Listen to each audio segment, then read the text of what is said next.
எதுல தரிசனமானார்? முட்செடி. இந்த முட்செடி எதற்கு அடையாளம்? அது பாடுகளுக்கும் வேதனைகளுக்கும் சாபத்திற்கும் அடையாளம்.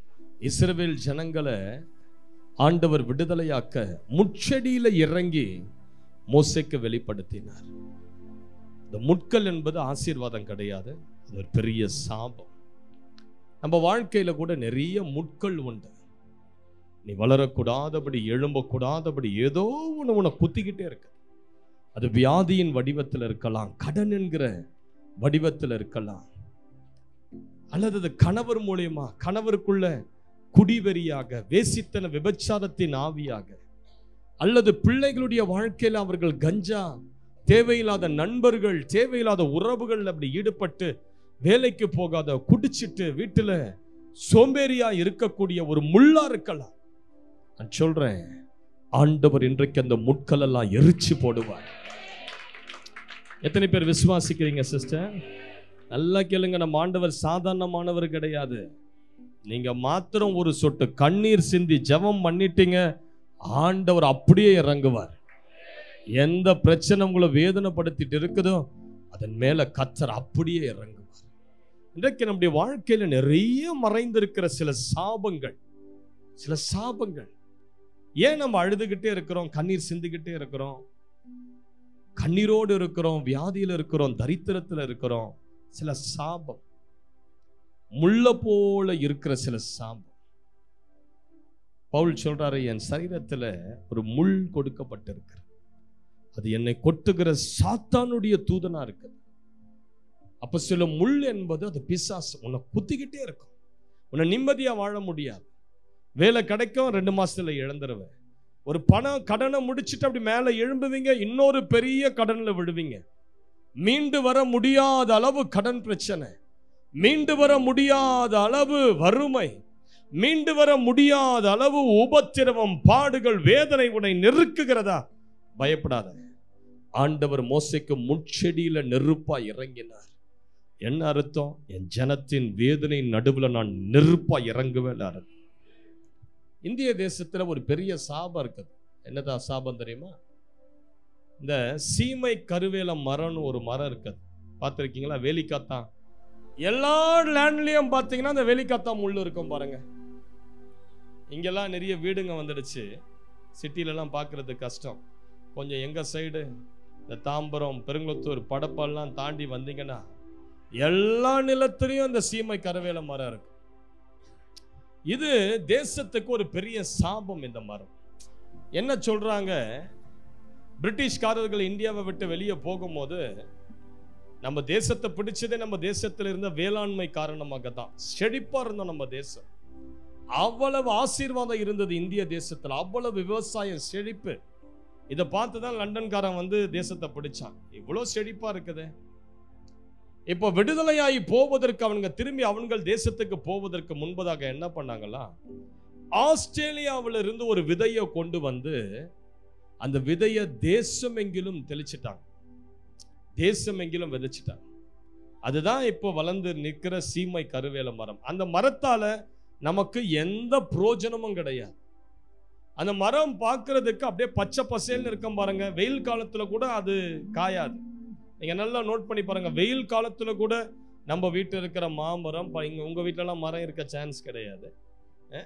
ஆனா அந்த சைடு வந்தீங்கன்னா நம்ம அந்த இடத்துலலாம் கொஞ்சம் மரம், எல்லாம் நிறைய மரம். ஆனா எல்லாம் அந்த வெயில் சீசன்ல காஞ்சி போயிருக்கும்.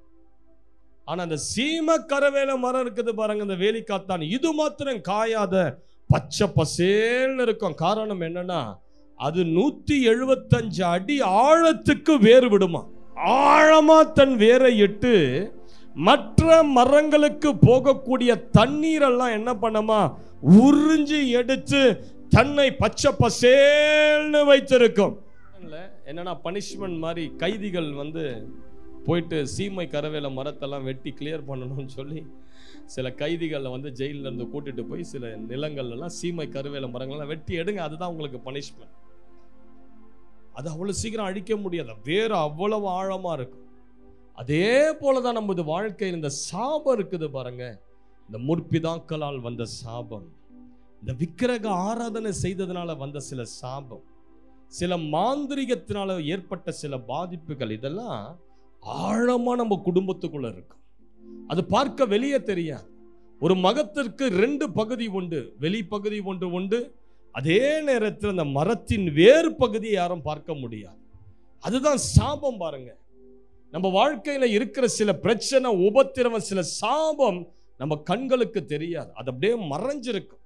நீங்க என்ன ஜெபம் பண்ணாலும் செழிப்பு வராது, ஆசீர்வாதம் வராது. வீட்டை எப்ப பார்த்தாலும் சண்டை சண்டை சண்டை, ரட்சிப்பை தடை பண்ணிக்கிட்டே இருக்கும். ரட்சிக்கப்பட மாட்டாங்க, குடி பழக்கத்தை விட்டு வெளியே வர மாட்டாங்க. உபவாசிப்பீங்க, மன்றாடுவீங்க, போராடுவீங்க, வேலை கிடைக்காது, பிசினஸ் உயராது, ஆசீர்வாத கதவுகள் திறக்கப்படாது. ஒரு நெருக்கத்திலேயே வாழ்ந்து கொண்டிருக்கீங்க. தெரியுங்களா? இதெல்லாம் குடும்பத்தில் மறைந்து இருக்கிற சில சாப வேர்கள், சில முட்கள் உனக்கு குத்திக்கிட்டே இருக்கும். இது நீ வாழவே முடியாது. வாழ்க்கையை உனக்கு கசப்பாக்கிறோம். பிசாசின் வடிவத்தில் அது கிரியை செய்யலாம். ஏதோ ஒரு வடிவத்தில் உன் நிம்மதியெல்லாம் ஏதோ ஒன்று கெடுத்து கொண்டு, அது பிசாசு. நீ பரிசுத்தமாய் வாழக்கூடாதபடி ஏதோ ஒரு இச்சை உன் பரிசுத்த வஸ்திரங்களை குத்தி குத்தி குத்தி உன்னுடைய ரட்சிப்பின் வஸ்திரங்கள் கிழியத்தக்கதாய் உன்னை பாதித்து கொண்டே இருக்கிறது. அது ஒரு பிசாசின் முள், அது ஒரு சாப முள். அதனால தான் தேவன் முட்செடியிலே மோசேக்கு இறங்கி, என் ஜனத்தின் உபத்திரவத்தை நான் பார்க்கவே பார்த்து, அவர்கள் உபத்திரவத்தை நான் பார்த்து, அவர்கள் இடுகிற கூக்குரலை கேட்டு அவர்களை விடுவிக்கும்படி நான் இறங்கி வந்தேன். நல்லா கேளுங்க. எகிப்து தேசத்துல ஆண்டவர் செய்த 2 முக்கியமான காரியம். அந்த ஜனங்களை அந்த கட்டிலிருந்து விடுதலையாக்கி பாலும் தேனும் ஓடுகிற தேசத்துக்கு கொண்டு போக ஆண்டவர் செய்த 2 முக்கியமான காரியம். ஒன்று, மோசே என்னும் ஒரு இரட்சகனை கர்த்தர் எழுப்பினார். இரண்டாவது, பஸ்கா ஆட்டுக்குட்டியின் ரத்தம் அடிக்கப்பட்டு அதனுடைய ரத்தம் வீடு வாசல்களில் தெளிக்கப்பட்டது. இந்த 2 காரியத்தை தேவன் செய்தார். உன்னைய என்னைய விடுவிக்க ஆண்டவர் 2000 ஆண்டுகளுக்கு முன்பதாக இயேசு கிறிஸ்து என்னும் ஒரு இரட்சகரை எழுப்பினார் இந்த பூமியில. அவர் நம்மை ரட்சிக்கும்படியாய் பாவத்திலிருந்து, வியாதியிலிருந்து, வேதனையிலிருந்து, சாபத்திலிருந்து, கடன் கட்டிலிருந்து, பார்வோன் போன்ற பொல்லாத ஆவிகளின் கரத்திலிருந்து விடுதலையாக்கும்படியாய் பலத்த அபிஷேகத்தோடு வல்லமையோடு தேவன் இயேசு கிறிஸ்துவை எழுப்ப பண்ணினார். அது மாத்திரமல்ல, 2000 ஆண்டுகளுக்கு முன்பதாக அதே இயேசு கிறிஸ்துவை சிலுவையில நமக்காய் அறைந்து அப்படியே ரத்தத்தை நமக்காய் சிந்தி, எந்த மனுஷன் அந்த சிலுவை அண்டையில வரானோ அவர் ரத்தம் அந்த மனுஷன் மேல படும்பொழுது அவருடைய சகல பாவங்களையும் அவர் கழுவி அவனை எல்லா பாடுகளுக்குள்ளிருந்து வெளிப்படுத்துகிற ஒரு வல்லமை அந்த ரத்தத்தில் உண்டு. நல்லா கேளுங்க. ஆண்டவர் உங்களை வெளியே கொண்டு வரணும்னா அவர் ரத்தம் உங்களை உள்ளும் புறம்பும் கழுவி இருக்கணும். இயேசுவின் ரத்தம் உன்னுடைய ஆவி, ஆத்துமா, சரீரத்தை கழுவி உன்னை பரிசுத்தப்படுத்துமானால் ஸ்டார்டிங் பாயிண்ட் நீங்க பிரச்சனைகளை விட்டு வெளியே வர ஆரம்பிப்பீங்க. உங்க மேல இயேசுவின் ரத்தம் பட்டுடுச்சுன்னு நினைச்சுக்கீங்க சிஸ்டர், பிசாசுக்கு உங்க மேல அதிகாரமே கிடையாது. ஆட்டுக்குட்டியின் ரத்தம் எப்பொழுது நிலைக்கால்கள் வாசக்கால்கள் மேல பூசப்பட்டதோ சங்கார தூதனுக்கு அந்த வீட்டுல அதிகாரம் இல்லை. அந்த வீடு பாதுகாப்பா இருந்தது. அதனாலதான் உன் வாழ்க்கையை இயேசுவின் ரத்தம் கழுவி உன் பாவங்களை சுத்திகரிக்கணும். உனக்குள்ள இருக்கிற அந்தரங்க பாவம், துணிகர பாவம், நீ செய்கிற குட்டி பாவம், பெரிய பாவம், அநியாயம், அக்கிரமம் எல்லாத்தையும் விட்டு நீ வெளியே வரணும். நல்லா கேளுங்க. நீங்க பார்வோனின் கையிலிருந்து விடுதலையாக்கப்படணும்னா உங்க வாழ்க்கையில மறைந்திருக்கிற பாவத்தை விட்டு நீங்க வெளியே வந்தாதான். நான் பாவத்தையே நான் வச்சுக்கிறேன், அதே நேரத்தில் எனக்கு ஆசீர்வாதம் வேணும்னா அது நடக்கவே நடக்காது. இயேசுவின் ரத்தம் உன்னை கழுவி, அவர் ரத்தம் உன்னை பரிசுத்தப்படுத்தும் போது உன் மேல பிசாசுக்கு அதிகாரம் கிடையாது. புதன்கிழமை நடக்கிற விடுதலை கூட்டத்தில் ஒரு குடும்பம் வந்திருந்தாங்க. அப்போ அதுல ஒரு பையனுக்கு பார்த்தீங்கன்னா பயங்கரமான பிசாசின் போராட்டம். எவ்வளோ நேரம் நாங்கள் ஜெபிக்கிறோம். நீங்க அங்க வந்தீங்கன்னா தெரியும் எவ்வளோ பேர் ஜெபிப்பாங்க. நான் ஜெபம் பண்ணுவேன், எனக்கு கீழே வாலண்டியர்ஸ் இருப்பாங்க, விடுதலை அபிஷேகம் பெற்றவர்கள், அவர்கள் ஜெபிப்பாங்க. எல்லாரும் 2-3 பேர் மாற்றி மாற்றி ஜெபம் பண்ணிட்ட பிறகு அந்த பிசாசு போவே இல்லை. ரொம்ப நேரம் அலக்கழிச்சுக்கிட்டே இருந்தது. அப்போ நான் கூப்பிட்டு அந்த பையனை இங்கே முன்னாடி கொண்டு வாங்க, ஏன் இவனை விட்டு நீ போக மாட்ட? இந்த பிசாசு சொல்லுச்சு, இவருடைய அப்பா இருக்கிறான்ல, அவன் குடிக்கிறான், அவன் குடிச்சிட்டு வீட்டுக்கு வருகிறதுனால அந்த வீட்டில் எனக்கு ஒரு கதவு திறக்கப்பட்டிருக்கிறது.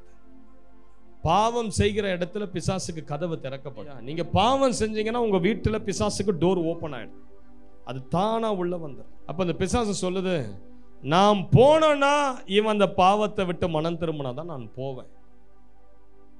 அவங்க அப்பாவை கூப்பிட்டு சொன்னேன், பிசாசு என்ன சொல்லுதுன்னு கேட்டீங்களா? ஐயா, நீங்க மனம் திரும்பினாதான் இந்த பிசாசு உங்க பிள்ளைய விடும், உன் வீட்டை விடும், உன்னுடைய பொருளாதாரத்தை விடும். நீ அந்த பாவத்துல இருக்கிற வரைக்கும் இந்த பிசாசு உன் வீட்டை விட்டு போவது கிடையாது. நம்ம சொன்னா சில நேரங்களில் கேட்க மாட்டாங்க. இப்ப பிசாசு வச்சு சொல்ல வச்சே, பிசாசு நீயே சொல்லு, என்ன செஞ்சா போவேன்னு சொல்லு. அது சொல்லுது, டேய் நீ உன் குடிய வீட்டுல நான் அந்த வீட்டை விட்டு போக மாட்டேன்டா அப்படின்னு. அவருக்கு என்ன சொல்றதுன்னே தெரியல. உடனே நான் சொன்னேன், நீங்க மனம் திரும்பாத பட்சத்துல இந்த மகனை யாரும் விடுதலையாக்க முடியாது, உங்ககிட்ட தான் இருக்குது. உடனே அவர் கண்ணை மூடினாரு. இயேசுவே அப்படின்னு கூப்பிட்டார், என்னை மன்னிச்சிருங்க. நான் சொன்னேன், அவர் ரத்தத்தால கழுவப்பட கேளுங்க இப்ப. உடனே அவர் கையை உயர்த்தி சொன்னார், ஏசப்பா இந்த பாவி மேல மனம் இறங்கி உங்க ரத்தத்தால என்னை கழுவி இந்த பாவம் இனி நான் செய்யாதபடி என் உடம்ப பரிசுத்தமா காத்துக்கொள்ள எனக்கு உதவி செய்யுங்கன்னு கண்ணீர் விட்டு அழுதாரு பாருங்க.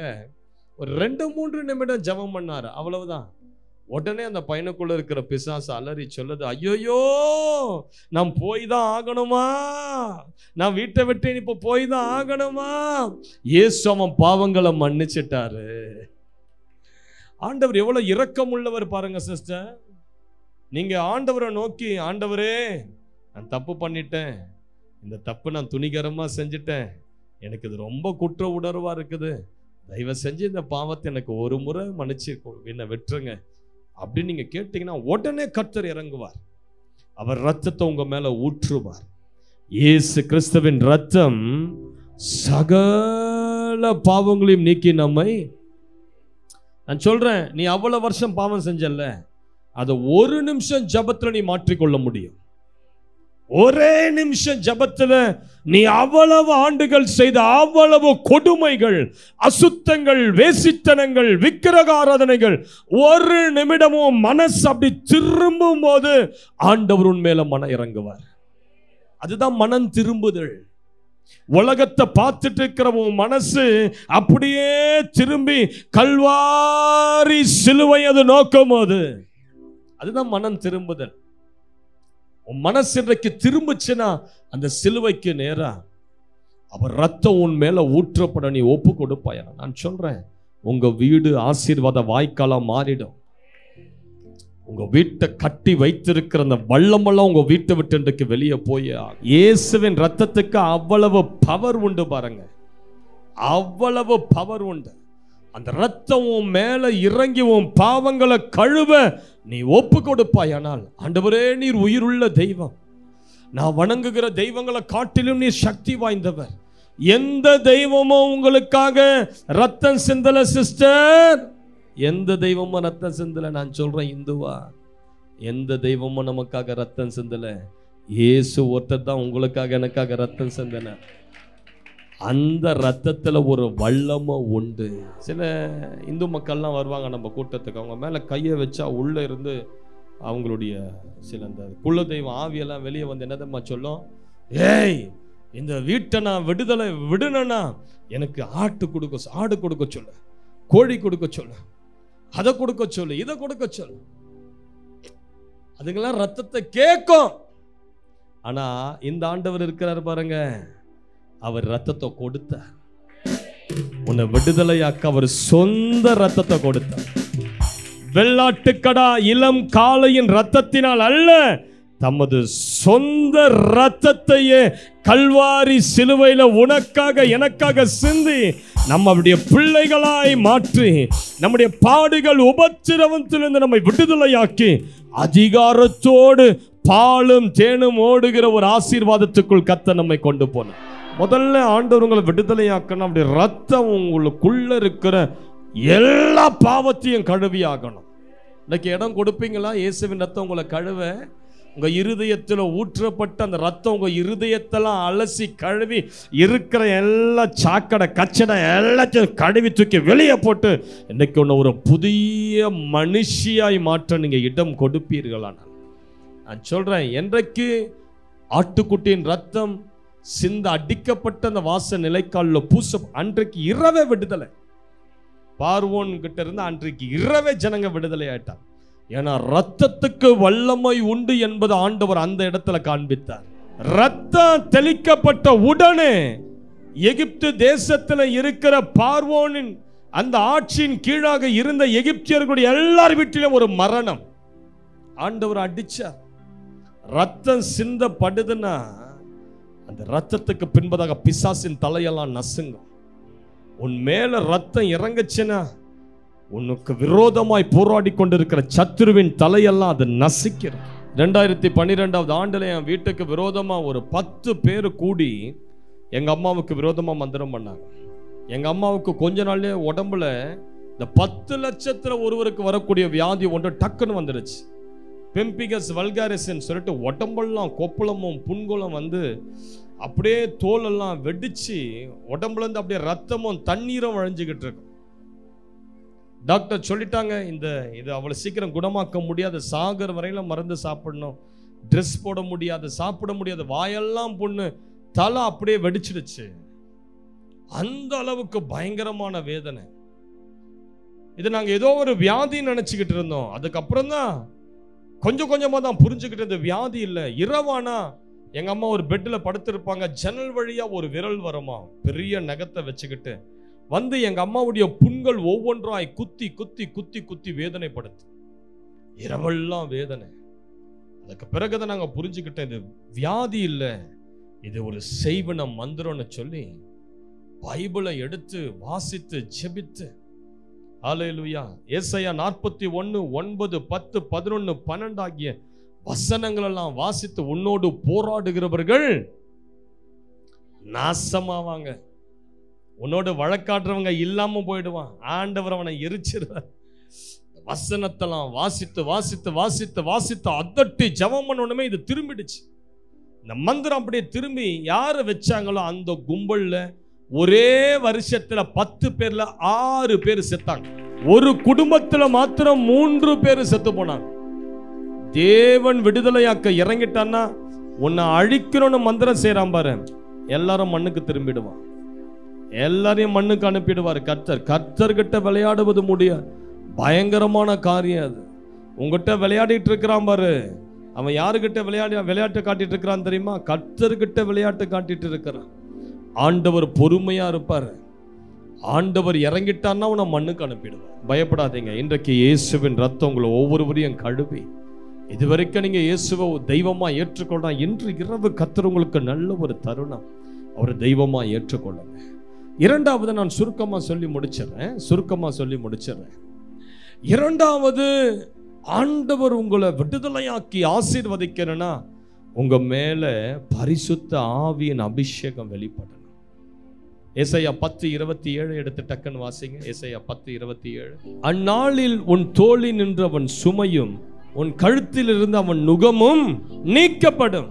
அபிஷேகத்தால் நுகம் முறிந்து போகும். நல்லா கேளுங்க, சில நுகங்கள் ஏன் சிலரால நிமிர முடியல, வளர முடியல, ஆசீர்வாதமா இருக்க முடியல, சொந்தமா ஒரு வீடு வாங்க முடியல, சொந்தமா ஒரு பிசினஸ் செய்ய முடியல, சொந்தமா ஒரு வாகனம் வாங்க முடியல, சொந்தமா நீங்க எதுவுமே செய்ய முடியாதபடி பல ஆண்டுகளா அப்படியே குனிஞ்சே இருக்கீங்க பாருங்க.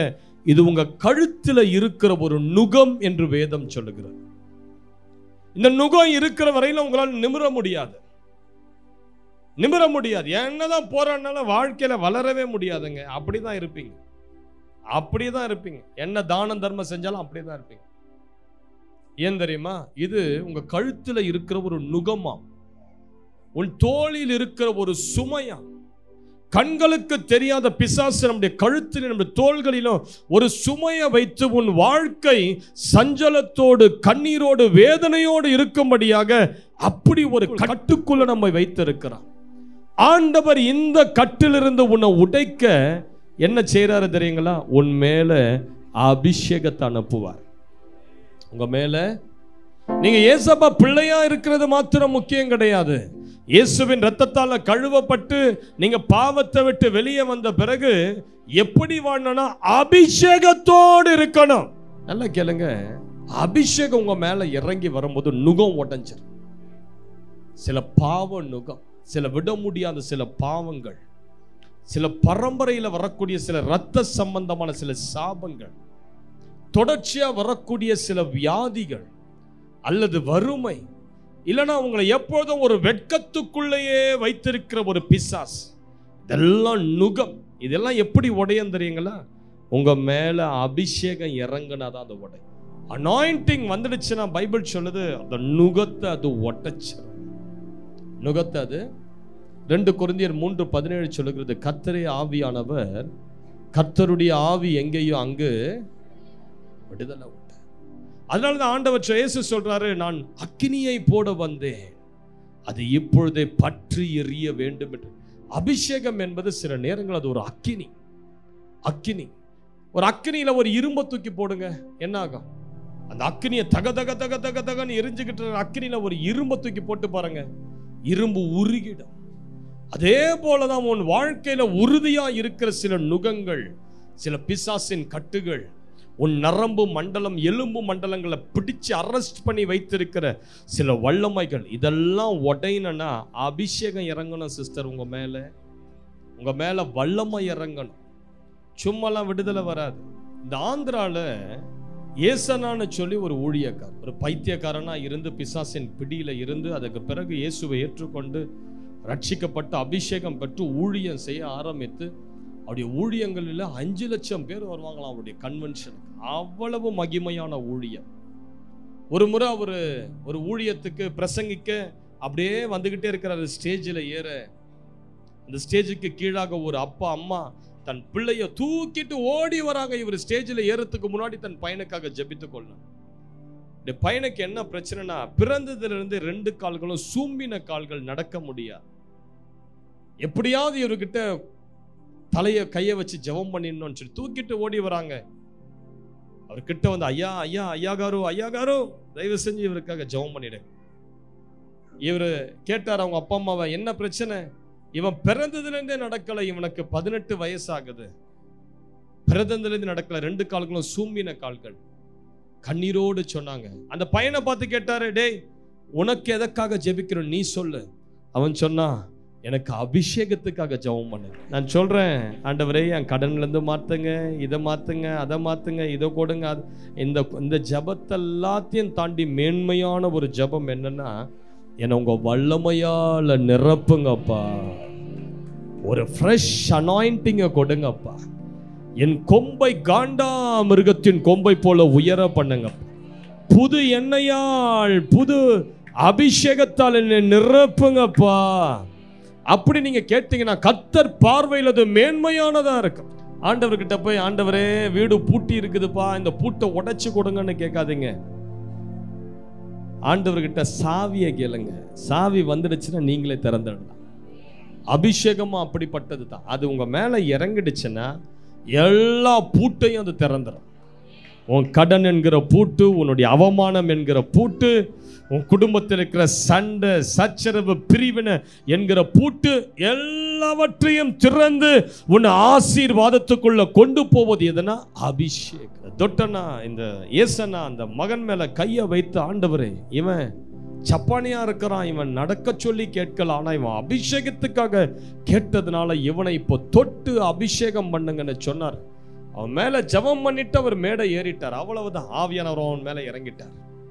அவனால தாங்க முடியல, கைகளை தட்ட ஆரம்பிச்சான், கைகளை கீழே ஊனி பொம்பரம் போல சுத்த ஆரம்பிச்சான். அப்படி ஒரு மகிமையான அக்கினி அவன் மேல இறங்கிய. அவர் ஸ்டேஜில் போய் இப்படி நின்று பைபிளை திறக்கிறாரு. அவன் எழுந்து நடந்த ஸ்டேஜுக்கு ஓடி வர.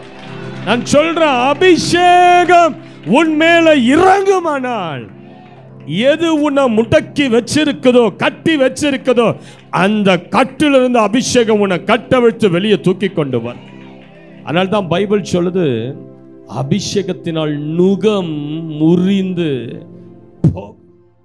அபிஷேகத்தினால் இயேசு ஞானஸ்தானம் பெற்று கரையேறின உடனே அபிஷேகத்துக்காக தேவனை நோக்கி ஜெபித்தார். பைபிள் சொல்லுது, வானம் திறக்கப்பட்டு பரிசுத்த ஆவியானவர் இயேசு கிறிஸ்துவின் மேல் புறாவை போல ரூபம் கொண்டு இறங்கினார். அப்போஸ்தலர் 1:8 ஆண்டவர் சீஷர்களை பார்த்து சொல்றார், நீங்க எங்கேயும் ஊழியத்துக்கு போவாத, காத்திரு. பரிசுத்த ஆவியானவர் உன்மேல் வரும்போது நீ பலனடைந்து எருசலேமிலும் யூதேயா முழுவதிலும் சமாரியாவிலும் பூமியின் கடைசி பரியந்தம் எனக்கு சாட்சிகளாய் நிற்பீர்கள். புதிய ஏற்பாட்டில் அப்போஸ்தலர் நடபடிகளை எடுத்து வாசித்து பாருங்க. எங்கெங்கெல்லாம் தேவனுடைய வார்த்தை பிரசங்கிக்கப்பட்டதோ அங்கெல்லாம் ஆவியானவருக்கு முக்கியத்துவம் கொடுத்தார்கள், அபிஷேகத்துக்கு முக்கியத்துவம் கொடுத்தார்கள். கொர்நேலியுவின் வீட்டில் வார்த்தையை கேட்டுக்கொண்டிருக்கும் போது ஆவியானவர் ஜனங்கள் மேல இறங்கி வந்தார். 120 பேர் கூடின மாடியில ஜனங்கள் மேல இறங்கி வந்தார். மேடான தேசங்கள் வழியாய் எபேசு பட்டணத்துக்கு பவுல் போகும்போது அங்க ஒரு 12 சீஷர்கள் இருந்தார்கள். அவர்கள் மேல் ஆவியானவர் இறங்கி வந்தார். ஆவியானவர் இறங்கின இடத்திலெல்லாம் அற்புதம் நடந்தது, விடுதலை நடந்தது, ஜனங்களுடைய மேன்மை உயர்த்தப்பட்டது, வாசல்கள் திறக்கப்பட்டது, ஊழியங்கள் விரிவாக்கம் அடைந்தது. ஆவியானவர் உன்மேல இறங்குவாரானால் உன் குடும்பம் வளரும் அம்மா, உன் பிள்ளைங்க செழிப்பாங்க, பெருகுவாங்க. இவ்வளவு நாள் அடைக்கப்பட்டிருந்த கதவுகள் எல்லாம் அபிஷேகம் இறங்கிடுச்சுன்னா ஒட்டச்சு திறந்துடும் எல்லாத்தையும். எத்தனை பேருக்கு புரியுது? அதனாலதான் ஆண்டவர் முன்கூட்டியே சொல்லிட்டாரு. யோவேல் 2வது அதிகாரத்துல, நான் மாம்சமான யாவர் மேலும் என் ஆவியை ஊற்றுவேன். இங்க எத்தனை பேர் இருக்கீங்க? யாருக்கெல்லாம் இங்க மாம்சம் இருக்குது? எத்தனை பேர் இங்க பிளாஸ்டிக் பொம்மைங்க? எத்தனை பேருக்கு மாம்சம் இருக்குது? கையை உயர்த்தி காட்டுங்க. எத்தனை பேருக்கு மாம்சம் இருக்குது? கையை உயர்த்தி காட்டுங்க. பாவம், அந்த மூலையிலெல்லாம் பிளாஸ்டிக் பொம்மைங்களாம் இருக்கிற. சரி, மாம்சமான யாவர் மேலும் ஆண்டவர் என்ன பண்ணுவாரு? தம் ஆவியை ஊற்றுவார். ஆவியை ஊற்றுவார். அப்ப என்ன நடக்கும்? ஆவியை ஊற்றும் போது உங்கள் குமாரரும் குமாரத்திகளும் தீர்க்க தரிசனம் சொல்லுவார்கள். உங்க மேல ஆவியானவர் இன்றைக்கு அப்படிதான் இறங்க போறாரு பாருங்க. தீர்க்க தரிசன ஆவியானவரா சில மேல இறங்குவார். உங்க மாமிசத்தின் மேல ஆவியானவர் இறங்கும் போது தீர்க்க தரிசனமாய் உன் பிள்ளைகளுடைய வாயில தீர்க்க தரிசன ஆவியா, உன் பிள்ளைகள் மேல ஆவியானவர் இறங்கி வர போகிறார். நான் சொல்றேன், இந்த கூட்டத்துக்கு பிறகு உன் ஜெப வாழ்க்கையில எழுப்புதலை பார்ப்ப, விசுவாசத்துல எழுப்புதலை பார்ப்ப, உன் பரிசுத்தத்துல எழுப்புதலை பார்ப்ப, நீ வேதம் வாசிக்கிறதுல எழுப்புதலை பார்ப்ப, உன் ஊழியத்துல ஒரு எழுப்புதலை பார்ப்ப, உன் பிசினஸ்ல ஒரு எழுப்புதலை பார்ப்ப, உன் பிள்ளைகள் வாழ்க்கையில ஒரு எழுப்புதலை பார்ப்பாய். நான் சொல்றேன், நீங்க ஒருத்தர் ஆவியில நிரப்பப்பட்டுட்டீங்கன்னா உங்க முழு குடும்பமும் ஆசீர்வாதமா மாறும். நான் சொல்றேன், நீங்க ஒருத்தர் அந்த அனாயிண்டிங்ல நிரம்பிட்டீங்கன்னா, இயேசு ஒருவர் ஆவியின் அபிஷேகத்தில் நிரம்பினார். அப்போஸ்தலர் 10:38 சொல்லுது, நசரேயனாகிய இயேசுவை தேவன் பரிசுத்த ஆவியினாலும் வல்லமையினாலும் அபிஷேகம் பண்ணினார். அவர் ஒருவர் மேல இருந்த அபிஷேகம் பைபிள் சொல்லுது, இருளில் இருக்கிற ஜனங்கள் மிக பெரிய வெளிச்சத்தை கண்டார்கள். மரண இருளின் திசையில இருந்தவர்களுக்கு வெளிச்சம். உங்க மேல இருக்கிற அபிஷேகம் இருள இருக்கிற உன் குடும்பத்தார் எல்லார் மேலையும் பிரகாசிக்க ஆரம்பிக்கும். உன் வேலை ஸ்தலத்தில் இருக்கிற எல்லார் மேலையும் பிரகாசிக்க ஆரம்பிக்கும். எத்தனை பேர் புரியுது சிஸ்டர்? எத்தனை பேருக்கு விளங்குது நான் சொல்றது? ஹல்லேலூயா. பரிசுத்த ஆவியானவரை எதற்கு தராருன்னா, இயேசுவை ஏற்றுக்கொண்ட பிறகு உனக்கு நிறைய சத்துருக்கள் எழும்ப ஆரம்பிக்கும். எகிப்தில பார்வோன் ஒருத்தன் தான். அங்க ஆட்டுக்குட்டியின் ரத்தம் அவர்களை விடுதலையாக்கியது. ஆனா அவர்கள் போகக்கூடிய கானான்ல 32 ராஜாக்கள், அங்க ஒரு ராஜா தான். ஆனா நீ போகக்கூடிய உன் எதிர்காலத்துக்கு விரோதமா 32 ராஜாக்கள், பிசாசுகள் எழும்பி நிற்கும். இப்ப இதை அடிக்கணும்னா, இதை மேற்கொள்ளணும்னா உனக்கு பரிசுத்த ஆவியானுடைய அபிஷேகம். அந்த அபிஷேகம் இருந்ததுன்னா பிசாசை டச் பண்ண முடியாது. பிசாசு உங்களை, அந்த காலத்துல ராஜாக்களுடைய வீடுகளை கேதுரு மரத்தால கட்டுவார்களாம். கேதுரு மரம். தேவ ஆலயத்தினுடைய சில தூண்கள்லாம் கூட கேதுரு மரத்தால கட்டினார்கள் என்று பைபிள் சொல்லுது. ராஜாக்கள் ஓட்டுகிற ரதத்தை கேதுரு மரங்களால செய்வார்களாம். இந்த கேதுரு மரத்துக்கு இருக்கிற ஒரு ஸ்பெஷாலிட்டி என்னன்னா, அந்த கேதுரு மரத்தை வெட்டும் போது அதிலிருந்து வெளிவருகிற பீசின்னு இருக்குது பாருங்க, அது எல்லா பூச்சிகளையும் துரத்துமா. அந்த ஒரு வல்லமை அந்த கேதுரு மரத்தினுடைய வாசனைக்கு உண்டா. அதனால அந்த கேதுரு மரத்தை எந்த ஒரு பூச்சும் அதை அரிக்க முடியாது, எந்த ஒரு பூச்சும் அந்த மரத்தை கெடுக்க முடியாது. அந்த அதனால தான் அந்த வல்லமை அந்த மரத்துல இருக்கிறதுனால தான் அந்த மரத்தை வீடு கட்ட, ஆலயம் கட்ட, ரதங்களை செய்ய பயன்படுத்தினார். அதே போலதான் பரிசுத்த ஆவியானவர் உன் மேல இறங்கி வரும்போது உன்மேல இருந்து வெளிப்படுகிற அந்த அபிஷேக வாசனை எல்லா சத்துருக்கள், செய்வன, மந்திர ஆவிகள், ஏவல்கள், எல்லா இச்சையின் ஆவிகள், வானமண்டல ஆவிகள், பாதாள மண்டலம் எல்லாத்தையும் அடிச்சு துரத்தும். ஒன்றும் கிட்ட சேர முடியாதபடி உனக்குள்ள இருக்கிற அபிஷேகம் என்கிற வாசனை வீசும்போது ஒருத்தர் உங்களை தொட முடியாது சிஸ்டர்.